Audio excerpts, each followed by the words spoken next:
ഇയ്യോബ് അധ്യായം 3. അനന്തരം ഇയ്യോബ് വായ് തുറന്നു തന്റെ ജന്മദിവസത്തെ ശപിച്ചു.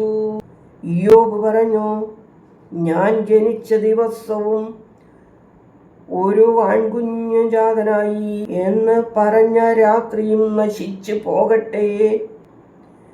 ആ ദിവസം ഇരുണ്ടു പോകട്ടെ. ഉയരത്തിൽ നിന്ന് ദൈവം അതിനെ കടാക്ഷിക്കരുതേ. പ്രകാശം അതിന്മേൽ ശോഭിക്കുകയുമരുതേ. ഇരുളും മരണനിഴലും അതിനെ മറയ്ക്കട്ടെ. ഒരു മേഘം അതിന്മേൽ വരട്ടെ.